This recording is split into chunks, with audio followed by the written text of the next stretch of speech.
bells chiming in commemoration of AIDS victims could be tolling for thee or someone you know.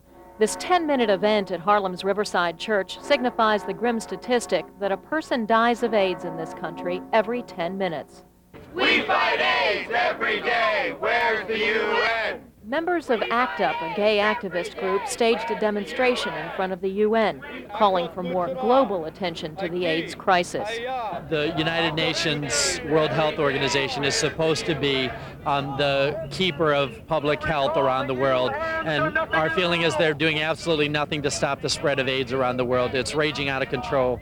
They complain the UN spends very little money on AIDS in underdeveloped countries, even though 80% of HIV infection exists in the world's poorest nations.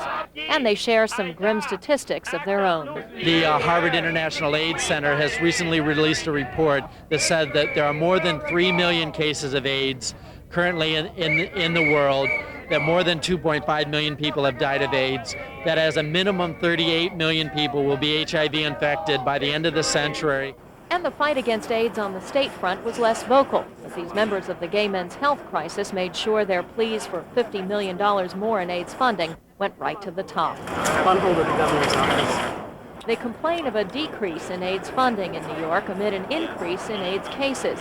And so they signed up and called up Grand Central Terminal, enlisting the aid of passers-by to lobby for the AIDS cause. Adding to the tragedy of the disease, AIDS has a devastating impact on young people as well. One study indicates as many as 7% of all New York City teenagers may be infected with the HIV virus. And so students in 3 New York City schools are displaying artwork on the subject here at the Arsenal in Central Park. The art and the numbers come from the Hell's Kitchen AIDS Project. The work of these young people symbolize the creative spirit that embodies World AIDS Day. The tragedy includes us all, and these children, no less vulnerable, sounded their own alarm through their art and concern. In Manhattan, Roma Torre, New York 1.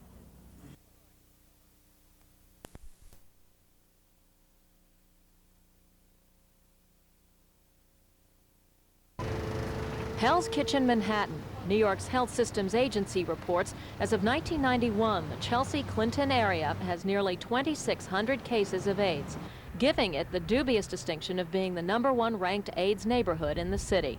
I have 2 neighborhoods in the borough of Manhattan, one of them Chelsea-Clinton, where the positive adult test rate is 13%. That means that 1 in every 8 persons is carrying the virus for AIDS. The block that we're walking into, I've always kind of laughed sadly and said, you know, it was New York's first open-air AIDS hospice. You don't see many people out here right now. It's cold, but in the summertime, the bodies up and down leaning against the buildings and bottles and the crack vials and prostitutes soliciting or just people soliciting, selling almost anything but mostly themselves. Michael Tucker is an AIDS educator. He lives in Hell's Kitchen and fears the deadly virus is destroying his community. Perhaps the community is destroying itself. According to this young man who has AIDS, people are not acting responsibly. I don't think anybody is taking the necessary precautions to protect themselves from getting AIDS. That's for sure. I see a lot of unprotected sex, and this neighborhood has a lot of drug use. The need for drugs is probably greater than the need to survive tomorrow. According to the Health Systems Agency report, of the 864 new cases of AIDS in the Chelsea-Clinton area last year, most was spread through male-to-male sex. That's true of 76% of all cases. Drug use accounted for 18%, and heterosexual sex and other means of transmission accounted for just 6%. But the numbers have faces and names, and when it comes to AIDS, they usually remain anonymous. Giving them a greater voice is going to require more money, research, and education. Tomorrow, I'll profile a program in Hell's Kitchen that's teaching kids all about AIDS in the classroom in the hopes of preventing them from becoming another statistic outside. In Hell's Kitchen, Roma Torre, New York 1.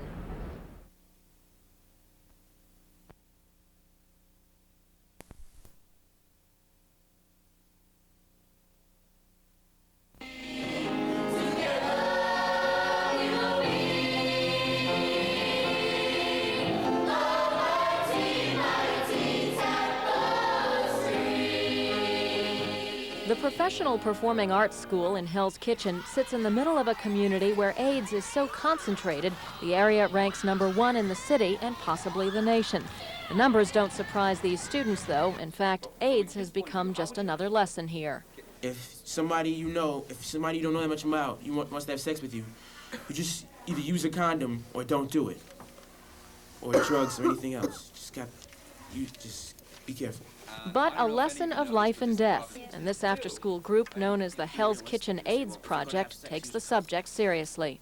This isn't a joke, that it's serious, and that they should know that, and I'm sure that it'll make some difference, even if it saves a couple of people. Led by educator Michael Tucker, they talk about AIDS. If someone's gonna do it, they're do what? Sex. Thank you. Could be doing drugs. I don't know. Or any of the I'm gonna go home to my any laundry. of the above categories. They're gonna do it no matter what. Design art on the subject, and even write music about it.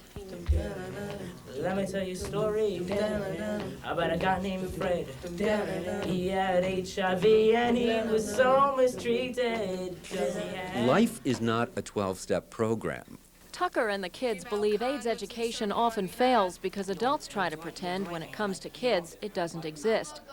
How can a child grow up to be a responsible adult unless a responsible adult teaches them? And a responsible adult does not withhold information, but teaches it correctly. But here, kids and administrators say they found the right classroom marriage, combining cold, hard facts delivered with a soft, caring touch. Currently, the Board of Education requires all city schools teach a minimum of 6 lessons on AIDS each year. For the kids of the Hell's Kitchen AIDS Project, it has become more of a daily exercise. Educators say it has become a lesson no one here can afford to fail. You work to make the world a better place. And we are not going to have a world if our children die. As much as you hear it, you can tell someone else, and you can tell someone else, they can tell someone.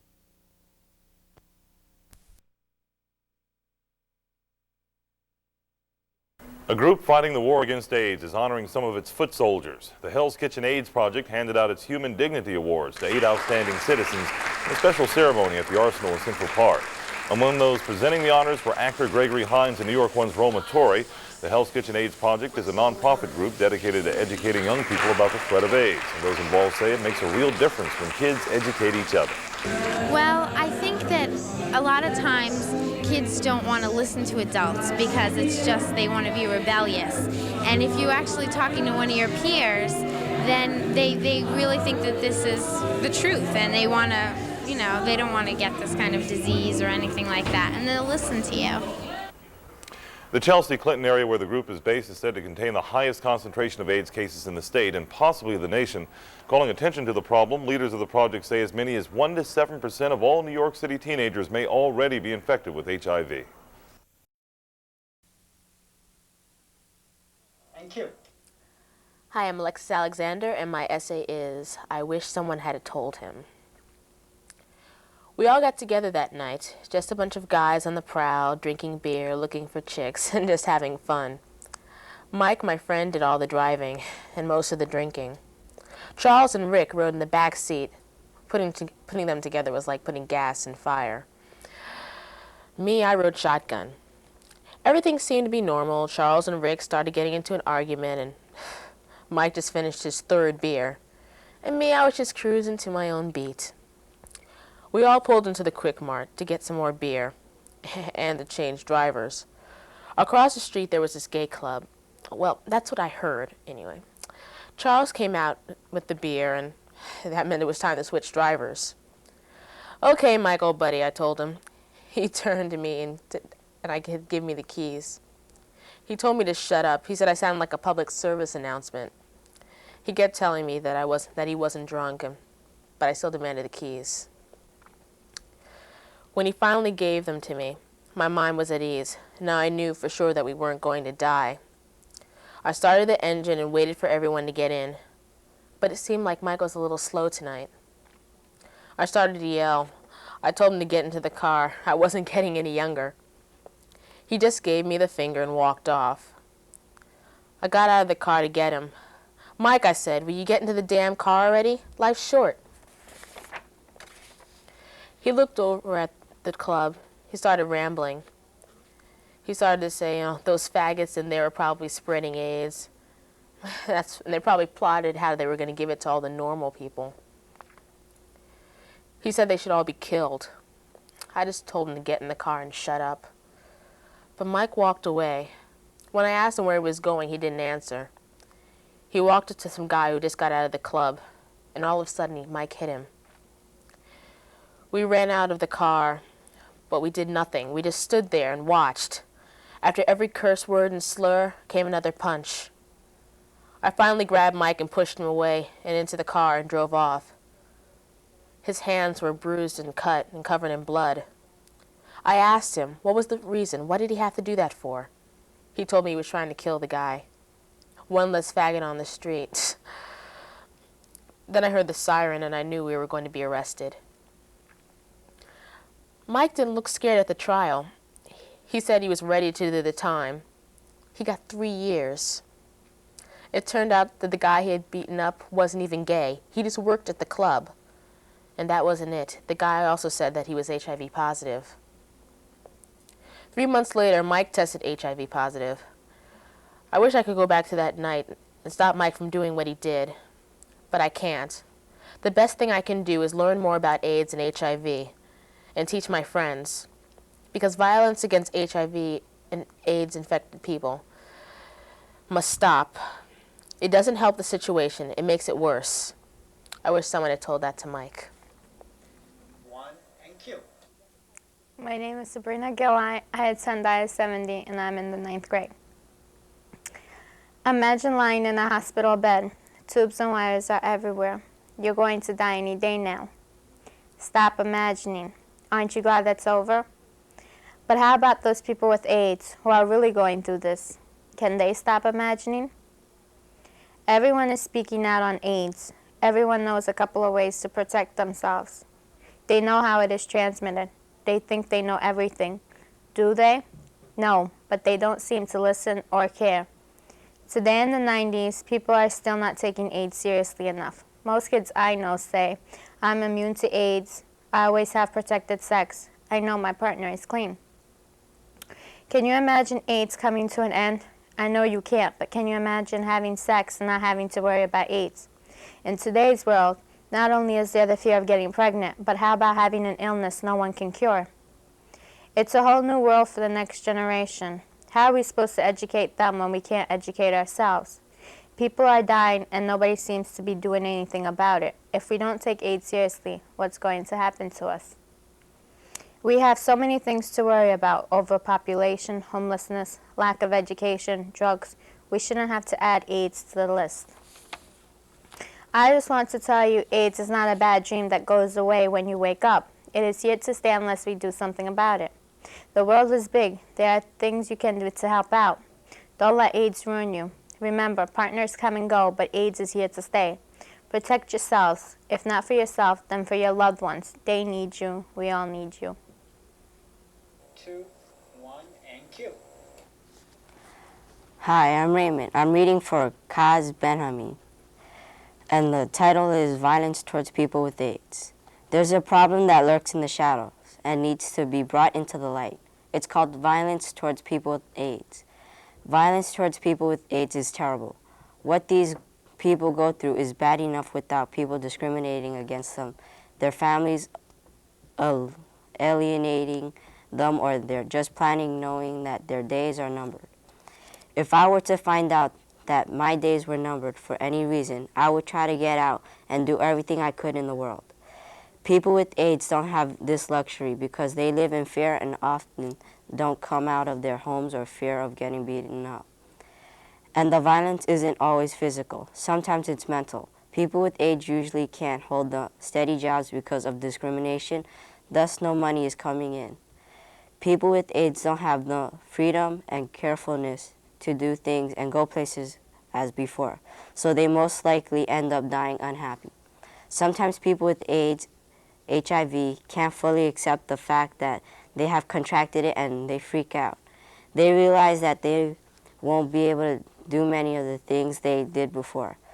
Life becomes a constant struggle mentally and physically. It's bad enough that these people have an illness to deal with. now they also feel that they're not a part of the society anymore. And Q. Hi, my name is Patricia Alvarado and I attend the Professional Performing Arts School. AIDS is something that affects us all simply because there are people in our world community who have it. AIDS is a horrible array of illnesses that kill people off daily by the hundreds. People have different reactions to AIDS. Some people understand and know the facts. Others are ignorant and are scared to come in contact with someone who has one of the infections. There are also those who are so afraid that they use physical violence simply because of someone's sexual preference. Some call AIDS a quote-unquote faggot disease. First of all, let's define AIDS. Acquired immune deficiency syndrome. It doesn't say anything about sexual preference. AIDS has nothing to do with your sexual preference or with your race, age, or religion. From a newborn baby to an older person, AIDS does not discriminate. AIDS can turn a very healthy person into someone who can barely speak. I know, because I came face to face with AIDS. I went to a hospital to do some research on AIDS. I wanted to speak to someone who knew how it felt. That's how I met Michael. Michael was in his 30s. He stood 5'6". The head nurse told me to talk to him because he was one of the healthiest. But when he walked into the room, he looked nothing near healthy. He was being supported by this machine he had to take everywhere. There were wires and tubes all over, and he was so thin you could see his bones. When I saw him, I thought, how can one illness do this to a person? Why are people who have AIDS condemned? Why are people with AIDS discriminated against? What did they do to deserve a life like that? It was so very sad to hear his story. He tested positive after hearing that an ex-lover passed away from AIDS. His father disowned him, and only one friend visited him in the hospital because most of his friends had died or were too afraid to see him. Worst of all, he didn't know how long he had to live. After that, I never saw him again. It was sad to see how AIDS destroyed his life. This illness has many faces. Michael was one of them. Michael was one of the many AIDS patients who was discriminated against. His father wanted to protect him, but in doing so, he discriminated against his own son. He crossed that fine line between protecting and discriminating, as many people do, sometimes without knowing it. People should learn the facts about AIDS so they won't cross that line, so people won't suffer anymore. Thank you. My name is Tracy Young. I go to IS-70. Every year, 365 days, 24 hours a day, somebody out there is getting infected with HIV from unprotected sex, the sharing of needles, or other sources. AIDS is deadly, and it's not something that will just disappear. The scary part is that today, teenagers and women are getting infected with HIV at the highest rate. Every day, we hear of friends, relatives, or strangers who have AIDS. A person infected with this deadly illness looks and acts just like us. If there's a person in your life who is infected, don't try to hide away from reality. Try to help. Today, most teenagers are almost always ready to try something new. But if you want to take a risk of any kind, just remember the consequences. It is a scary thing that we have to face, but it's reality. And if we all try, we can make a difference. As a teenager, I feel that it is very important for parents to support and listen to their children. Parents must not only provide for the children, they should also communicate with them and show them that they do care.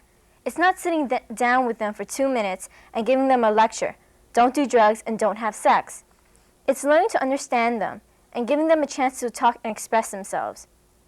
Many parents aren't willing to do this, which makes a child feel abandoned and neglected. People with AIDS feel neglected, and we don't make it any easier for them. You hear people giving bad names to people who are different from themselves. These are people who don't respect or accept others for who they are or what they look like. People with AIDS usually feel that the world has ended, as well as their lives. But we can help by showing them how wonderful the world is and how their lives have not come to an end. There is more for them to accomplish. If we join together, we can give people hope. In fact, not everybody is aware of HIV and AIDS, and it is important for schools to take part in this struggle. We must all teach children what they need to know about the real world. Thank you. Hello, my name is AMIRA Pro. I am a student at I-70 Junior High School. HIV and AIDS are serious topics. Some people take them as jokes. Some people consider them only when they are directly affected. The most common thought that occurs in people's minds is, that can happen to me. Hey, we're both clean. Well, hey, wake up, people. It can happen to anyone. People, please understand that life is a game and you must play it right in order to go around and around as many times as you want. If you're going to have sex, use protection. Sometimes it might feel awkward to tell your partner to use protection in the middle of all the action because you might kill the moment. Well, hello, if you don't say anything, then that miscommunication might kill you and or your partner. Another thing I want to say is, stop sleeping around. What happened to the importance of love? Some people don't even believe in love anymore. Love comes and goes as easy as sex. That's one reason that AIDS is spread in our society. Some teens say, if you worry about AIDS, you can't show how much you really love someone. This is why they go on and have sex anyway, without thinking things out. Some guys worry more about getting a girl pregnant than they do about contracting AIDS. It's true, having a child is a big responsibility, but try thinking about having a child with AIDS or being a parent with AIDS. Children are beautiful. Wouldn't it be a tragedy to lose one of your own all because a situation got out of hand? I know how the whole scenario goes. I'm a teenager too. One thing leads to another, and the next thing you know, you're worrying about getting your menstruation or if your lover was worth risking your life. Hey, that's smart to think it over now. We've got to stick it in our heads that the game life gets tougher as the clock ticks. If it doesn't help to think about yourself, think about those people who really care for you and love you. Think of those people who don't ask you for anything that you're not ready to give. Last but not least, think about the future you have planned for yourself. And Q. Hi, I'm Alexis Alexander, and I'm reading for OWIE Soberts. His essay is HIV and AIDS. HIV is the virus which causes AIDS. AIDS means acquired immune deficiency syndrome. It's a series of illnesses that occurs because HIV attacks the body's immune system. One could carry the HIV virus in his body for many years without actually having AIDS. HIV is transmitted mainly through dirty needles and sexual contact. Before blood was regularly screened, people were infected through blood transfusions, and many of these people have already died. Today, AIDS is a worldwide disease. It is growing at tremendous rates, especially in countries where there's very little preventive actions are taken. In many cases, pregnant women become infected and pass the virus on to their babies. Prostitutes and homosexuals are at high risk, and people cannot be warned enough about their safety when engaging in these lifestyles. No one knows where HIV virus came from, but scientists are working very hard to find a vaccine.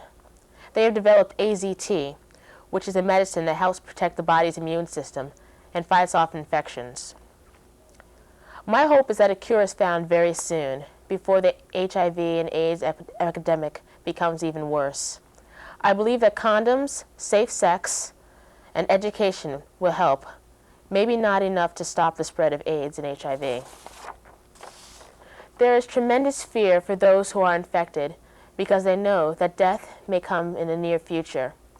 It is very sad that millions of people across the United States and the world, including children, have to live with this thought. I hope that there will be a cure in the near future. I'd be certainly joyous occasion. 1 and Q. Hello, my name is LYLIBETTE Ruiz. I attend Martin Luther King High School, and the name of my essay is Youth Recognition Day at City Hall. I attended Youth Recognition Day at City Hall on March 15, 1994. Going to Youth Recognition Day made me think I was going to see many kids being rewarded and commended for their achievements. Well, I didn't see many young people there that were being recognized at all. All I did see were adults that went on and on about themselves. There were speakers of many different racial backgrounds. They were all men. I didn't see or hear one female speak. From a woman's point of view, this borders on bias. How am I supposed to think I can accomplish whatever a man can without a female role model? I felt that the whole presentation was dishonest. The adults who spoke wanted to speak about themselves and their fantasies about childhood and adolescence. They talked down to us as if we weren't their equals. Kids have a hard enough time without this sort of prejudice on the part of adults. No one spoke to the fact that kids are stereotyped as hoodlums and that most of the time they are thought to cause problems, not solve them, especially if they are from a minority group. HIV/AIDS is a problem kids face every day, either at home or on the streets. AIDS is very real in the lives of most kids. It's not just something that happens to other people.